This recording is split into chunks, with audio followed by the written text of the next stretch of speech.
안녕하십니까. 코이카 이사장 김영목입니다. 우선 라이브 코이카 TV 공식 개국을 여러분들과 함께 축하하고자 합니다. 코이카는 대외무상 원조기관으로서 수많은 개도국에서 땀을 흘리며 많은 참여자들과 함께 우리의 이름을 여러 나라에 심고 있습니다. 앞으로 라이브 코이카 TV와 함께 보다 쉽고 재미있는 또 감동 스토리가 여러분들에게 전해지기를 기원합니다. 감사합니다. 여러분 안녕하십니까. 라이브 코이카 TV 시즌2 진심이 오다 진행을 맡은 아나운서 이지혜입니다. 만나서 반갑습니다. 네, 고맙습니다. 라이브 코이카 TV 시즌2의 이번 슬로건이 진심이 오다라고 정했습니다. 이제 봄 기운이 완연하게 펼쳐지는 요즘인데요. 두근두근 첫 발을 내딛었다라고 보시면 될 것 같습니다. 자, 앞으로 라이브 코이카 TV 시즌2에서는요. ODA 전문가분들을 모시고 다양한 강연 통해서 여러분들과 진심으로 소통하는 시간을 저희가 마련하고자 합니다. 자, ODA가 무슨 말인지 여기 계신 분들은 아마 다 아실 겁니다. 그런데 현재 유튜브로 생중계되고 있거든요. 생중계로 보고 계신 분들은 아마 조금 낯설고 좀 생소하다라고 느끼시는 분들 있을 것 같아서 제가 ODA가 무엇인지 잠깐의 설명을 드리도록 하겠습니다. ODA는 Official Development Assistance의 약어인데요. 공적 개발 원조라고 보시면 될 것 같고, 더 쉽게 얘기하자면 개발도상국의 개발을 위해서 정부 차원에서 지원하는 그런 원조이다라고 쉽게 이해해 보시면 좋을 것 같습니다. 사실 누군가를 돕는다는 건 진심이 또 통해야 이게 가능한 법인데, 그렇기 때문에 이 라이브 코이카 TV 시즌2의 그런 하나의 그 모티브가 진심이 오다라고 정한 것을 여러분 알 수 있을 것 같고요. 또 ODA가 또 발음하면은 오다이잖아요. 그런 부분에서 잘 파악해 보시면 좋을 것 같습니다. 자, 이제 라이브 코이카 TV 시즌2 진심이 오다 첫 번째 강연자분을 소개를 해드려야 되는데요. 그 전에 잠시 여러분께 안내 말씀해 드리도록 하겠습니다. 강연 마친 후에 여러분께 기회를 드리려고 해요. Q&A 질문 시간이 마련되어 있으니까 강연 들으시는 내내 어떤 질문을 해볼까 생각해 보시면 좋을 것 같고요. 유튜브로 보고 계시는 분들도 실시간 댓글 달아주시면 제가 쭉 보고 파악해서 대신 여쭙도록 하겠습니다. 자, 오늘의 강연자 소개해 드리도록 하겠습니다. 우리에겐 전 서울시장으로 너무나 친숙한 그런 분이시고요. 그동안 페루와 르완다 등 해외에서 중장기 자문단으로 활약해 오신 그런 분입니다. 바로 오세훈 전문가 모시도록 하겠습니다. 그리고 오늘 여러분께 들려드릴 이 첫 소통의 주제는요. ODA의 국제사회 기여도와 국가 브랜드 제고가 되겠습니다. 여러분 큰 박수로 맞이해 주시면 감사하겠습니다.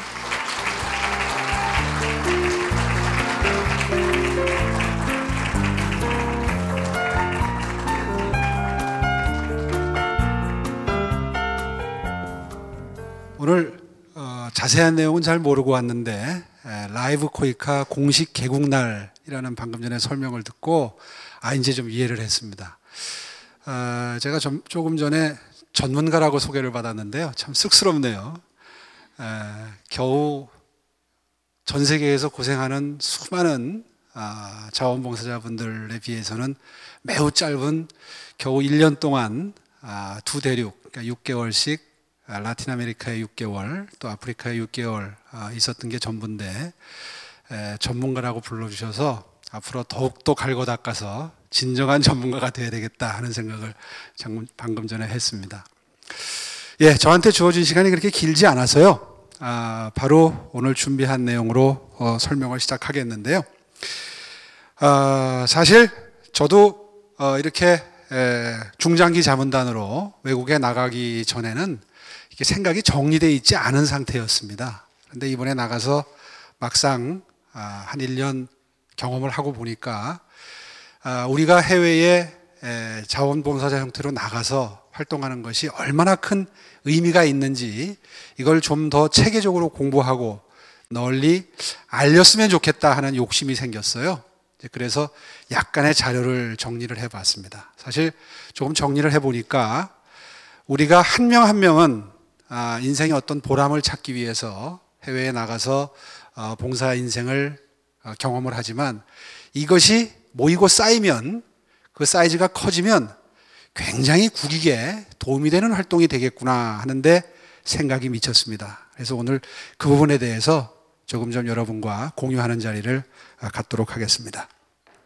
먼저 우리나라 국가 경쟁력과 국가 브랜드의 경제적 가치를 표로 만들어 놓은 건데요. 오른쪽은 국제경영개발원이라든가 세계경제포럼에서 매년 순위를 매겨서 발표하는 결과를 지금 보고 계시는 거고요. 왼쪽은 국가 브랜드 가치를 경제학적으로 돈의 가치로 환산을 해놓은 건데요. 왼쪽을 보시면 한국의 브랜드의 경제학적 가치가 일본에 비해서 한 3분의 1, 미국에 비해서는 한 20, 30분의 1밖에 안 된다는 사실을 아실 수가 있습니다. 이 표는요, 매년 영국의 BBC라는 방송국이 각 나라가 각 나라에 대해서 어떠한 인식을 갖고 있는가를 조사해서 발표를 하는데요. 맨 위에 보시면 이 파란 게 호감이고 노란 줄이 비호감입니다.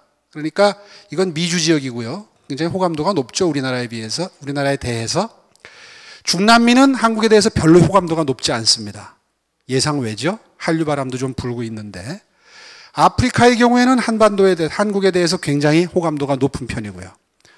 재미삼아 보시면 일본의 경우에는 호감도가 역시 제일 낮네요.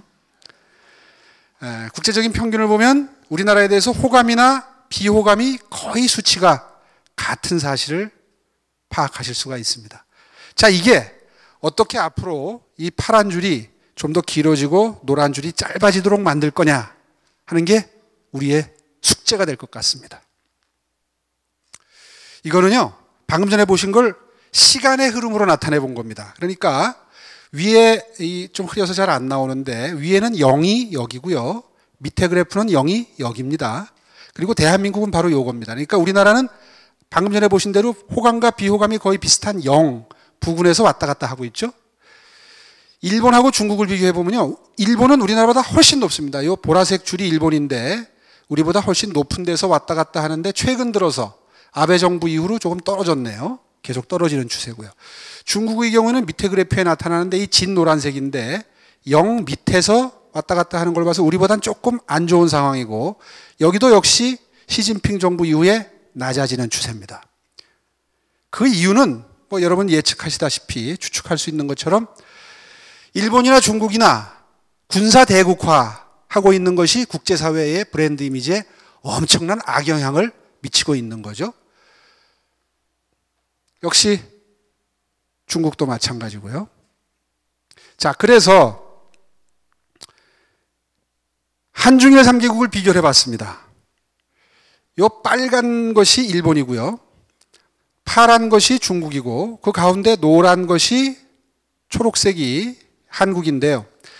옆에 보시면 기술적 이미지, 이 기술적 이미지는 우리나라는 중국보다는 훨씬 좋고 일본보다는 약한 그런 모습을 볼 수 있는데, 나머지 국민적, 문화적, 정서적 이미지는 거의 중국하고 같은 걸 보실 수 있습니다. 이게 무슨 뜻이냐 하면 우리 스스로 자부심을 가지고 있는 것처럼 기술적으로는 우리가 일본을 쫓아가고 있지만 우리 스스로 중국을 평가할 때 뭔가 좀 매너 면에서는 우리보단 좀 못할 것이라고 생각을 하지만 국제사회가 가지고 있는 어떤 정서적 이미지는 중국과 별반 다를 것이 없다라는 걸 이 표로 확연하게 확인할 수가 있는 겁니다. 이거는 또 다른 방면에서의 비교인데요. 이건 이미지고 가로축은, 세로축은 한국 제품 선호도입니다. 그러니까 한국의 이미지가 좋을수록 제품 선호도도 높아지면 그 비례관계에 있다는 게 이 축에 나라들이 걸려 있는 걸 보면 이해하실 수 있겠죠. 그러니까 이 축에 걸려 있으면 이 분포가 이 축으로 되면은 이게 언밸런스 하지만 한국에 대한, 나라에 대한 이미지와 제품에 대한 선호도가 함께 가고 있다는 걸 이 표로서 알 수가 있는 거고요. 그리고 대부분 동남아 나라들이 우리나라에 대해서 국가 이미지도 좋고 제품 선호도도 높다는 사실을 확연하게 알 수 있는 겁니다. 자, 그래서 이제 어떻게 하면 호감도를 높일 수 있는가 하는 전략이 바로 이제 지금부터 보시는 세 쪽의 슬라이드로부터 도출이 될 수가 있는데요. 이건 뭐냐 하면 2011년도에 코트라가 국가 브랜드 위원회의 용역을 받아서 전 세계 한 10,000명 정도에게 조사한 결과표입니다. 그러니까 17개 정도의 연상되는 단어를 주고 한국 하면 떠오르는 게 뭐냐라고 질문을 한다는 거죠. 그랬을 때 예상대로 빠른 경제 성장이 가장 대한민국, 코리아하고 연상되는 단어고요. 그 다음이 기술력, 뭐 휴대폰이나 자동차 덕을 좀 보고 있다는 거겠죠. 그런데 비해서 제일 낮은 건 뭔가요? 불행하게도 한국하면 국제사회 기여를 가장 안 하고 있는 나라, 못 하고 있는 나라라는 이미지가 국제사회에 형성이 돼 있다는 겁니다. 뭐 다 아시다시피 우리나라가 OECD의 DAC, 그러니까 개발원조위원회에 가입한 게 불과 6년 전, 2009년이니까 이런 결과가 나오는 건 당연합니다. 그런데 이제 어떻게 앞으로 이걸 좀 끌어올릴 건가? 이것이 우리 숙제라는 결론이 됩니다. 그런데 더더군다나 이것이 경제적으로 굉장히 가치가 있다는 게 이 표를 보면 드러납니다. 이 표는 뭐냐면요. 같은 제품의 경우에, 퀄리티가 같은 제품의 경우에 국제사회에서 한국 제품이라면, 메이드 인 코리아라면 100불을 줄 용의가 있다. 이걸 기준으로 볼 때 다른 나라 제품은 얼마를 줄 용의가 있느냐 하는 겁니다. 보시다시피 미국 제품이면 한 130달러, 독일 제품이면 140달러, 일본 거면 120달러, 중국 거면 75달러 정도를 줄 용의가 있다는 겁니다. 몇 년 전에 조사니까 지금은 조금 좁혀졌을 겁니다. 다시 말해서 맨 처음 슬라이드에서 보신 것처럼 국가 브랜드가 화폐 가치로 환산이 된 결과라고 보시면 됩니다. 다시 말해서 우리의 숙제는 이걸 빨리 120, 130, 140달러로 끌어올려야 된다 하는 게 정부 정책의 요점이 돼야 되겠죠. 자, 이제 이 슬라이드를 보면 전략이 확실하게 나오죠. 이건 무슨 그래프냐 하면요. 한국 제품을 사는데 가장 높은 가격을 쳐줄 의향이 있다라고 답한 사람이 아까 드렸던 17개 단어 중에 어떤 브랜드를 연상하느냐 하는 걸 순위로 나타낸 겁니다. 다시 말해서 맨 위에 있는 국제사회 기여의 브랜드 이미지를 가진다면 한국에 대해서 한국 제품을 140달러 가깝게 주고 살 용의가 있다는 거죠. 여러분 아시다시피 우리나라는 물건을 해외에 내다 팔아서 먹고 사는 나라입니다. 따라서 많이 팔고 비싸게 팔아야 자본이 축적이 되고 돈을 벌고, 따라서 요즘에 문제가 많이 되는 일자리 창출도 가능해지는 거죠. 뭐 청년 실업, 중장년 실업, 노년 실업이 아주 심각한데 그 기회도 역시 이 브랜드를 끌어올려야 가능해진다는 거죠. 절대로 그걸 무시해서는 안 된다는 게 이 표에서 나타납니다. 두 번째가 디자인인데요. 이 디자인은 현대 문화나 인프라하고 다 함께 움직이는 특성이 있습니다. 오늘 시간이 많으면 이 부분도 같이 설명을 드리면 좋은데 오늘 저한테 주어진 시간이 그렇게 길지 않기 때문에 오늘은 이 부분은 생략을 하고 이 국제사회 기여가 어떻게 하면 우리 브랜드가 될 수 있느냐 하는 데 대해서 초점을 맞춰서 지금부터 설명을 드리도록 하겠습니다. 자, 그래서 이제 오늘 주제인 국제사회 기여가 전략이다 하는 부분에까지 이르게 되는데 여러분 전략을 세울 필요는 어떨 때 있을까요? 무슨 말씀이냐 하면 돈이 많다면 예산이 아주 풍부하다면 전략이 필요 없어요. 많이 쓰면 됩니다. 그런데 여러분 다 아시다시피 우리나라의 재정 형편은 지금 복지가 문제가 돼서 증세 논쟁이 벌어질 정도로 돈이 빠듯하죠. 국가 예산은 뭐 늘 빠듯하기 마련입니다. 그러니까 어떻게 하면 적은 돈으로 효율적으로 국제사회 기여의 브랜드를 만들 것이냐, 이것이 바로 비전이고 전략이 될 수 있겠죠. 그 설명을 드리기 위해서 먼저 OECD 다크에 가입하고 난 다음에 현실적으로 우리가 어느 정도의 재원을 쓰느냐를 보고 계십니다. 국제사회에서는 GNI 대비 0.7%를 써달라고 하는데 뭐 택도 없는 얘기고요. 실제로 OECD 선진국들 평균이 0.35 정도 됩니다.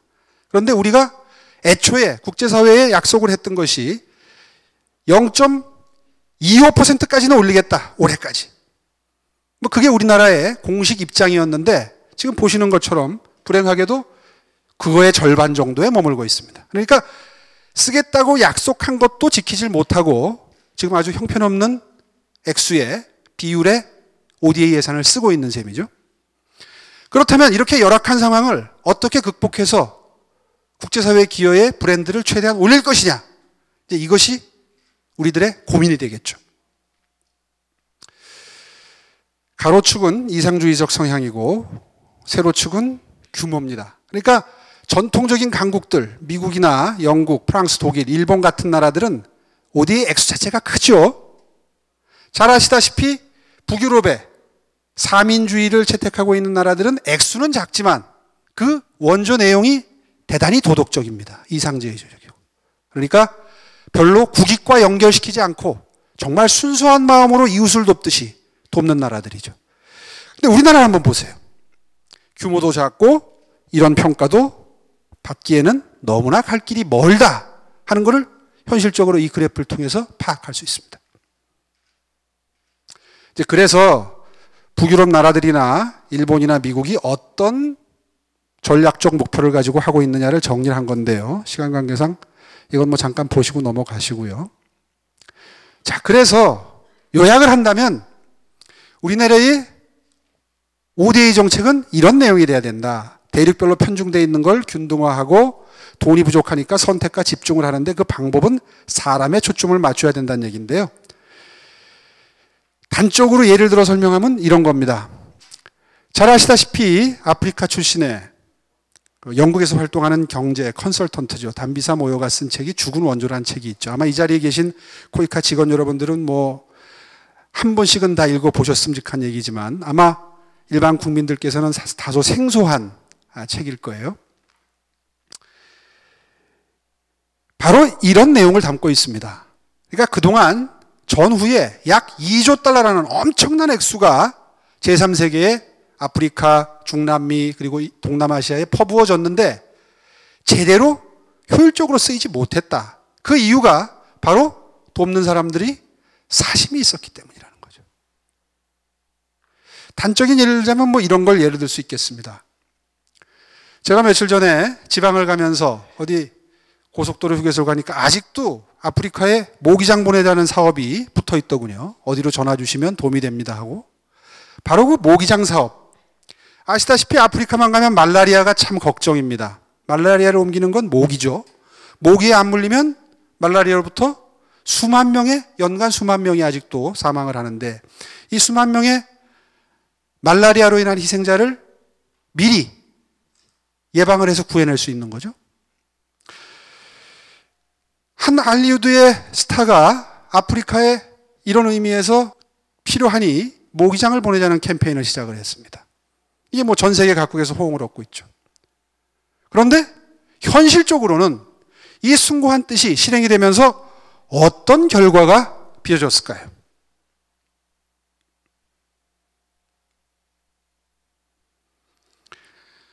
아프리카 사람들은 하루 먹고 살기가 힘들 정도로 어려운 사람들입니다. 말라리아 모기에 물려서 죽을 확률은 수만 분의 1이지만 당장 오늘 굶는 건 피해야 하거든요. 더군다나 이 정도면 괜찮은데 그래도 쓸모있게 쓰이는데 아프리카에서 어떤 일이 벌어지느냐. 담비사 모여는 이렇게 쓰고 있어요. 아프리카의 모기장 사업자 영세한 수천 개의 모기장 사업자는 다 망했다. 그럴 거 아닙니까? 서양에서 갑자기 질 좋은 퀄리티 높은 모기장이 아프리카에 쏟아져 들어왔으니 당연히 아프리카의 모기장 업체들은 전부 도산을 했겠죠. 더군다나 이 정도만 쓰면 괜찮은데 이 사람들이 시장에 내다 팔거든요. 더군다나 더 힘든 상황은 모기장은 2, 3년이 지나면 펑크가 나죠. 그러니까 지속적으로 매년 모기장을 보내주는 게 힘들다는 거죠. 그래서 우리가 늘 남을 도울 때 그 사람에게 실질적으로 도움이 될 수 있는 도움을 줘야 된다. 주는 방법도 그 사람이 실질적으로 도움을 받을 수 있는 방법으로 줘야 된다. 이런 얘기를 하게 되는 겁니다. 바로 그러한 논의가 이런 논의로 초점이 맞춰지는 거죠. 누굴 도우려면 잘 도와야 된다는 거죠. 세상에서 제일 힘든 일이 남 돕는 겁니다. 정책 중에서도 제일 펴기 힘든 게 복지 정책이고요. 효과가 있어야죠. 남을 돕는데 오히려 역효과만 나서 되겠습니까? 그래서 국제사회가 논의를 시작하는데 이 자리에 계신 코이카 분들은 다 알고 계신 내용입니다만은 파리 선언, 로마 선언 모여서 합의를 이룬 것들이 발표가 되기 시작하는데 영광스럽게도 가장 최근에 부산에서 부산 선언이 채택이 됩니다. 그 요지는 뭐냐? 좀 어려워요. 뭐 주인의식, 성과관리. 근데 이거 다 간단히 풀어서 설명할 수 있습니다. 주인의식. 도움받는 그 나라가 필요한 도움을 줘라. 그래야 먹고 살 길이 생긴다. 고기 잡는 법을 가르쳐 주는데 그들이 원하는 걸 주라는 거죠. 두 번째, 성과관리. 당연하죠. 준 만큼 성과가 있는지 계속 모니터링 해라. 모니터링이 지금 프로세스가 하나 더 추가가 됐죠. 중요한 건 이겁니다. 포괄적인 개발 파트너십. 쉽게 얘기하면 그 나라 공무원 조직이 역량이 배양될 수 있는 방법으로 도움을 줘라. 과거에는 직접 갖다가 돈을 수혜자한테 줬지만 지금은 그걸 처리할 수 있는 역량이 있다고 판단되는 정부에게, 개도국 정부에게 주어서 그 개도국 정부가 예산도 세우고 집행도 해보고 성과관리도 해보고 모니터링도 해서 다음에 이런 기회가 있을 때 본인들 능력으로 할 수 있도록 능력을 배양하는 방법으로 도와주라는 거죠.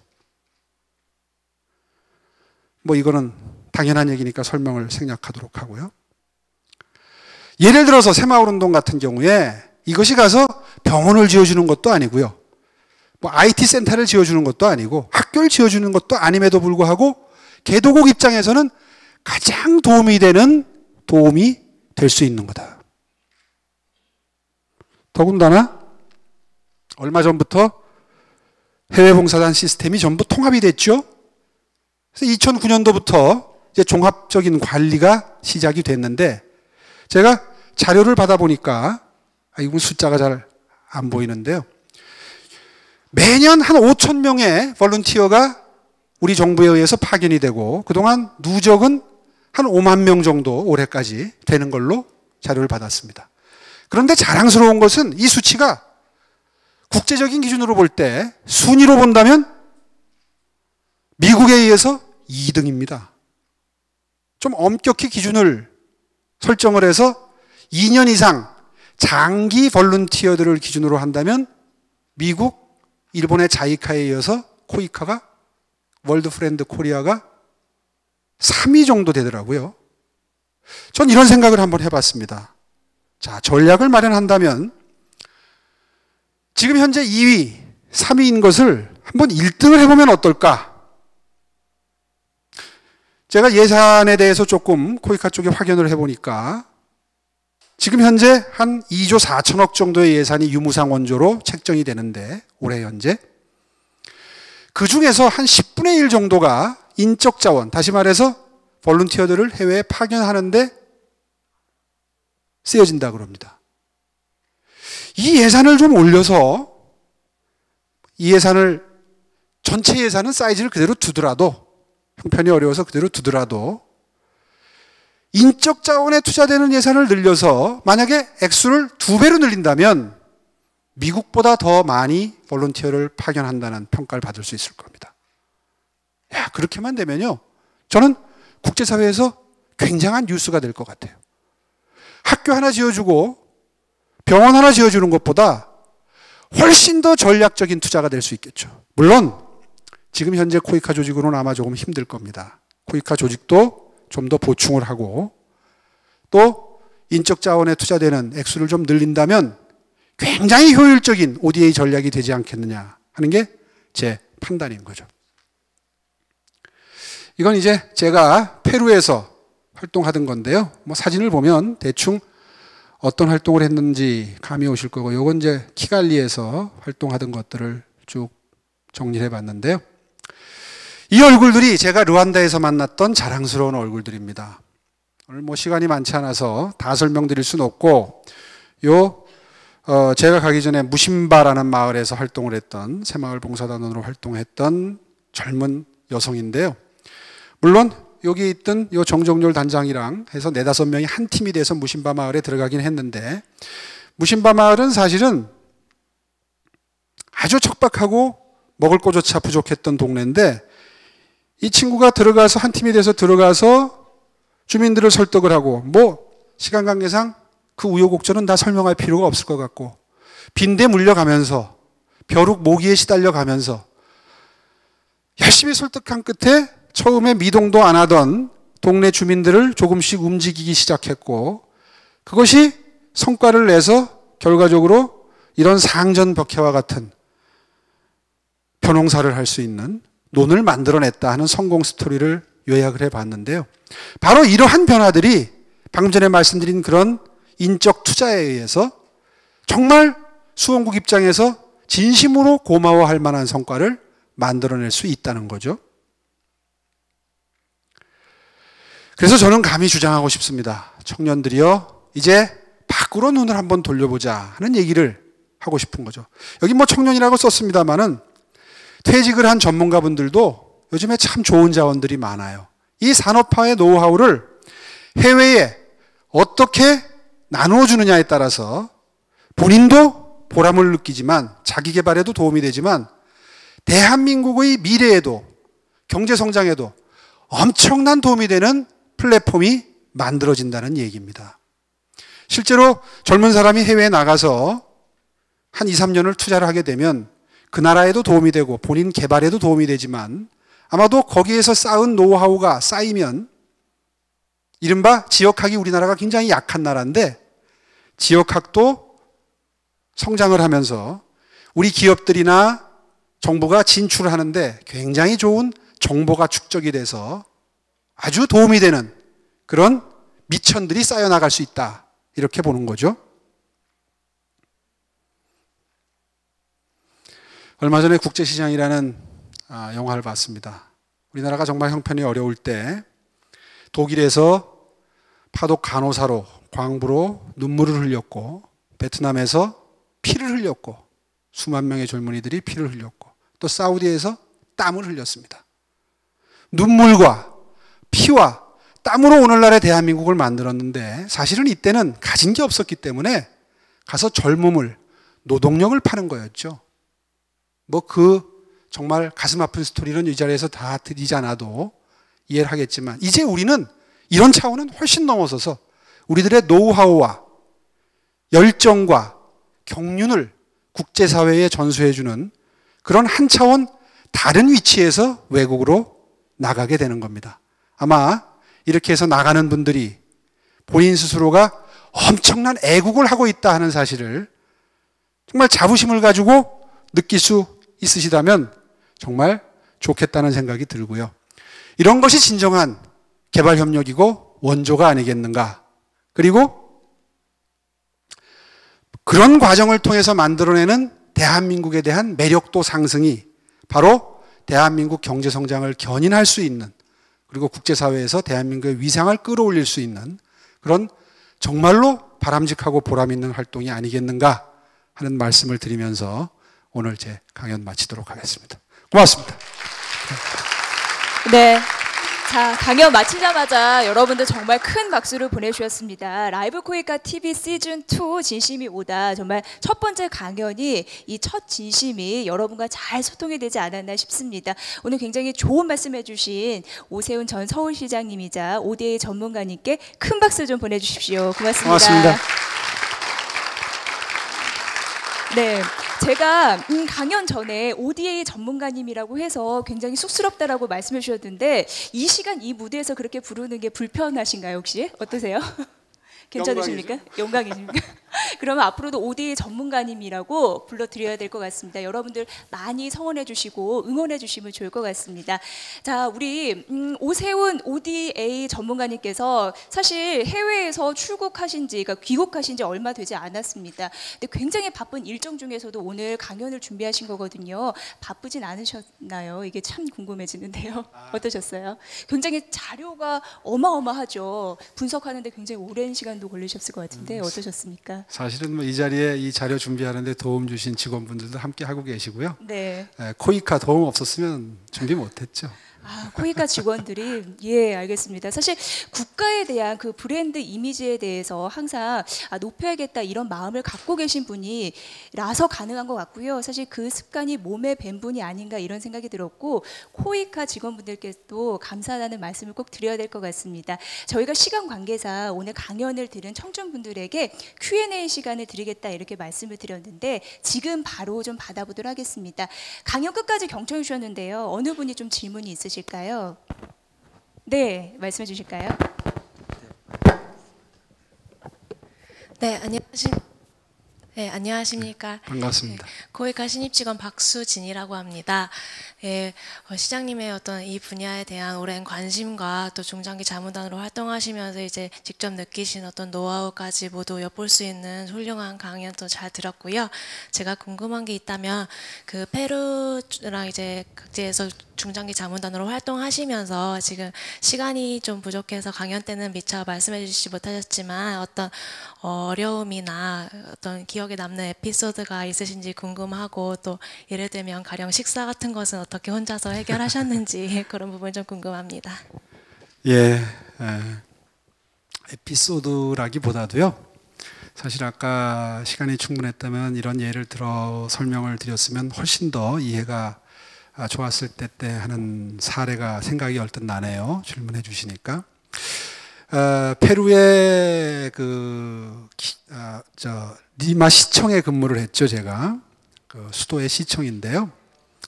거기 근무하면서 이런 일이 있었어요. 리마 시내 한가운데는 우리 한강처럼 리마강이라는 강이 흐릅니다. 근데 이제 그 강도 한강 개발하는 것처럼 개발 사업이 진행 중인데 그 사업에 공사를 입찰을 들어오겠다고 하는 한국의 중소 엔지니어링 회사가 사업 제안서를 써들고 페루를 왔다가 제가 와 있다는 소문을 듣고 저를 찾아왔어요. 당연히 이제 그분은 비즈니스에 관심이 있는 분이니까 제 도움을 좀 받겠다는 생각으로 오셨겠죠. 저도 당연히 또 도와드리는 게 제 의무자 책임이고요. 그래서 그분이 써갖고 온 제안서를 들여다보니까 너무 가슴이 아팠어요. 무슨 말씀이냐 하면 현지 사정을 전혀 모르고 한강 개발 사업했던 경험만 바탕으로 해서 써갖고 오셨더라고요. 그러니까 수량이나 그 지형이나 뭐 이런 쓸모나 이런 것들이 다 다를 거 아닙니까? 기후 조건이나 다 다를 텐데 현지 사정이 어둡다 보니까 현지 사정에 맞춤형 제안서를 써오신 것이 아니라 한강 르네상스를 바탕으로 해서 써오셨던 거예요. 이게 무슨 얘기냐 하면요. 해외에 우리 기업들이 진출하려면 해당 지역 정보가 너무너무 중요합니다. 그 지역의 니드를 정확히 파악을 하고 사업 제안을 하고 전략을 세워야 뭐 그렇게 해도 입찰해서 될까 말까 한 건데 전혀 정보가 없이 그냥 의욕만 가지고 거기까지 비행기 타고 와서 어떻게 되는 대로 해결하려다 보니까 그걸 지켜보는 저 같은 사람들이 전문적인 견지에서 볼 때는 너무 가슴이 아플 수밖에 없는 거죠. 그래서 그때 그런 생각을 했어요. 이 중장기 자문단제도가 지금 생긴 지가 한 2, 3년 됐는데 만약에 이게 진작에 생겨서 한 나라에 한 3년씩 있었던 사람들이 만약에 지금 많이 배출이 됐다면 예를 들면 우리 말이 제일 문제잖아요. 뭐 페루에 있으면 스페인어를 쓰는데 스페인어도 한 3년 되면 잘할 거고 그곳 공무원들이 밥을 같이 먹는 걸 좋아하는지 술 먹는 걸 좋아하는지도 알 거고 쉽게 예를 들면 말이에요. 또 리마강의 경우에는 지금 뭐가 절실한지도 꿰고 있을 거고 그러면 그런 분들이 중장기 자문단 임기를 마치고 그 자리에서 머물면서 만약에 한국 기업 진출하는 데 도움을 주는 고문이나 자문관 역할을 계속 한다면 얼마나 도움이 될까? 본인 일자리 창출도 되겠지만 진출하는 기업들에게 얼마나 쓸모있는 도움을 줄 수 있을까 하는 생각이 들더라고요. 그래서 제가 귀국 보고서에 중장기 자문단 이제 중간 보고서, 귀국 보고서 2번 보고서를 쓰는데 귀국 보고서에 중장기 자문단은 참 당분간 많이 늘려도 좋을 것 같습니다. 그리고 맥시멈 3년으로 되어 있는데 이 3년이 끝난 다음에도 계속 그 나라에 머물면서 어떤 활동을 할 수 있는 여건을 만들어주면 얼마나 좋을까요? 본인에게도 진출하려는 기업에게도 좋은 플랫폼이 됩니다. 뭐 이제 이런 내용을 귀국 보고서에 쓴 적이 있는데요. 바로 이런 것들이 우리 젊은 친구들에게 또 중장년 퇴직한 분들에게 많이 나갔으면 좋겠다라고 말을 하는 정말 중요한 바탕이 되는 이유인 셈입니다. 한 가지 예를 들어서 설명을 해드렸는데 아마 이해력이 좋으신 코이카 직원 여러분들 아마 찰떡같이 알아들으셨을 거예요. 이게 그냥 주먹구구식으로 전략을 짜고 몇 명을 내보낼지를 결정을 하고 코이카의 역량과 용량에 맞추어서 숫자를 정한 이런 순서로 정책을 결정해서는 안 되겠다. 국가적인 필요가 어디에 있는지부터 먼저 따져보고 이것이 얼마나 효율적으로 국가 발전에 도움이 될 수 있는 투자인지를 따져보고 그리고 나서 거기에 맞추어서 1년에 몇 명을 내보내야 될지도 정하고 거기에 맞추어서 예산도 짜고 이런 순서가 돼야 되는 게 아니겠는가 하는 게 제가 가진 느낌이고요. 두 번째 질문은 가서 밥 먹는 거 어떻게 해결했느냐 그런 질문도 해주셨는데 사실은 저도 이번에 중장기자문단으로 외국 나가기 전에는 전혀 부엌에 들어갈 일이 없는 전형적인 한국 남자였습니다. 그런데 뭐 먹고 살아야 되니까 페루에서부터 음식을 하기 시작해서 루안다에 머물 때는 제가 어떻게 세 분이 같이 파견이 됐는데 IT 자문관 한 분, 도시계획 전문가 한 분, 그리고 제가 같이 키갈리 시청, 루안다의 키갈리 시청에 근무하게 됐는데 마침 이분들이 전혀 음식을 못 하시는 분들이에요.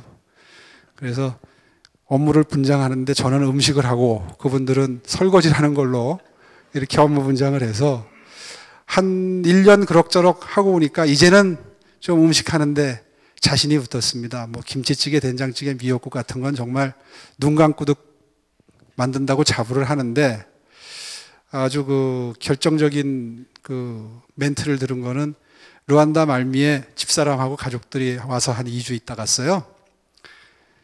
집으로 돌아가는 날 집사람이 코멘트를 하는데 제가 집사람 부엌에 못 들어오게 했거든요. 내가 내 실력으로 한번 2주 동안 해결해 보겠다고. 그랬더니 마지막 날 가면서 어떠냐 그랬더니 당신 음식은 MT 음식이야. 맛은 비슷하게 나옵니다. 그렇게 먹고 한 1년 견디고 왔습니다. 아마 그러면 상상이 가실 거예요. 어떻게 먹고 살았는지. 예. MT 음식이라도 하시는 게 어디예요? 대단하신 것 같습니다. 한번 큰 박수 좀 주시죠. 아이고. 네. 또 뭐 질문? 예, 아니 저희가 시간 관계상 질문을 여기까지 받도록 하고요. 아무래도 그런 것 같습니다. 누군가를 돕는다는 건 진심이 굉장히 필요한 그런 요소인 것 같고 그러려면 대상이 누구인지 상대가 누구인지 그리고 현지 사항에 밝아야 된다. 그런 조언까지 들어보는 시간이었습니다. 자, 지금까지 전 서울시장이자 코이카에서 중장기 자문단으로 활동을 하셨던 오세훈 전문가와 함께했습니다. 오늘 말씀 고맙습니다. 네, 고맙습니다. 네, 라이브 코이카 TV 시즌 2 진심이 오다. 다음 시간에도 진심으로 다가가는 ODA 전문가분들과 함께 찾아뵙겠습니다. 함께해 주신 여러분 고맙습니다.